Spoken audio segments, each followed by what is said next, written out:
മൂന്നാം നരേന്ദ്രമോദി സർക്കാരിൻ്റെ സത്യപ്രതിജ്ഞാ ചടങ്ങിൽ 6 വിദേശ രാഷ്ട്ര തലവന്മാർ പങ്കെടുക്കുന്നുണ്ട്.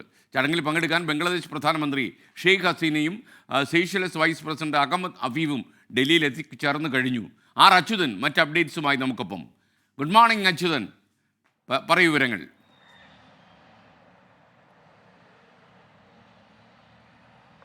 ഗുഡ് മോർണിംഗ് എസ്കെൻ. ഈ മൂന്നാം മോദി സർക്കാരിൻ്റെ സത്യപ്രതിജ്ഞ ചടങ്ങ് അത് വിദേശ പ്രമുഖരെ അടക്കം കൊണ്ടുവന്ന ഒരു ചരിത്രപരമായ ഒരു സംഭവമാക്കി മാറ്റാനാണ് BJP തയ്യാറെടുക്കുന്നത്. ഇതിൻ്റെ ഭാഗമായാണ് പല നേതാക്കൾക്കും ക്ഷണം നൽകിയത്. അതിൽ ബംഗ്ലാദേശ് പ്രധാനമന്ത്രി ഷെയ്ഖ് ഹസീനയും അതുപോലെ തന്നെ സീഷെൽസ് വൈസ് പ്രസിഡന്റ് അഹമ്മദ് അഫീഫും ഇന്നലെ തന്നെ ഡൽഹിയിൽ എത്തിച്ചേർന്നിട്ടുണ്ട്. എന്നാൽ വരുമെന്ന് പ്രതീക്ഷിക്കുന്നവർ മാലദ്വീപ് പ്രസിഡന്റ് മുഹമ്മദ് മുയ്സു, അതുപോലെ തന്നെ ശ്രീലങ്കൻ പ്രസിഡന്റ് റനിൽ വിക്രമസിംഗെ, നേപ്പാൾ പ്രധാനമന്ത്രി പുഷ്പ കമൽ ദഹൽ തുടങ്ങിയവർ ആ പ്രമുഖർ ഈ വരുന്ന മണിക്കൂറുകളിൽ എത്തിച്ചേരുമെന്നുള്ളതാണ് നമുക്ക് ലഭിക്കുന്ന വിവരങ്ങൾ.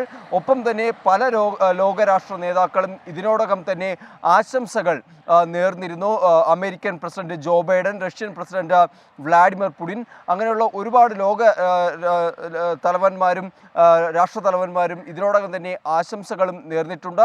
എന്തായാലും ഈ വിദേശത്തു നിന്ന് വരുന്ന വിദേശ പ്രമുഖരെ അവർക്ക് വേണ്ടിയിട്ടുള്ള താമസ സൗകര്യമടക്കം ഹോട്ടലുകളിൽ സജ്ജമാക്കിയിട്ടുണ്ട്. പ്രോട്ടോകോൾ പ്രകാരമുള്ള സുരക്ഷാ ക്രമീകരണങ്ങൾ ഇതിൻ്റെ ഭാഗമായി തന്നെ ഏർപ്പെടുത്തിയിട്ടുണ്ട്. അതുകൊണ്ട് തന്നെ ഡൽഹി പൊതുവെ അതീവ സുരക്ഷാ വലയത്തിലാണ് എന്ന് തന്നെ പറയാം.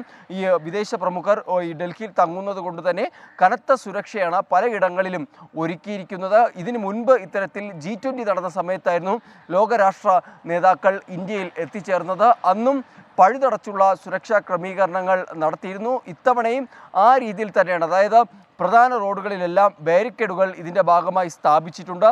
നിരീക്ഷണ പോസ്റ്റുകൾ, താൽക്കാലിക CCTV അടക്കം പലയിടങ്ങളിലും ഏർപ്പെടുത്തിയിട്ടുണ്ട്. അതായത് സസൂക്ഷ്മമായി സ്ഥിതിഗതികൾ വിലയിരുത്താൻ കൺട്രോൾ റൂമുകൾ വരെ ഇതിൻ്റെ ഭാഗമായി പ്രവർത്തിക്കുന്നുണ്ട്. അങ്ങനെ വളരെ കരുതലോടുകൂടിയാണ് മൂന്നാം മോദി സർക്കാരിൻ്റെ സത്യപ്രതിജ്ഞാ ചടങ്ങുകൾ ഡൽഹിയിലെ രാഷ്ട്രപതി ഭവനിൽ ഇന്ന് വൈകിട്ടോടുകൂടി നടക്കുക. 6 മണിയോടെയാണ് ഈ പരിപാടികൾ ഔദ്യോഗികമായി ഇതിൻ്റെ ആരംഭം കുറിക്കുന്നത്.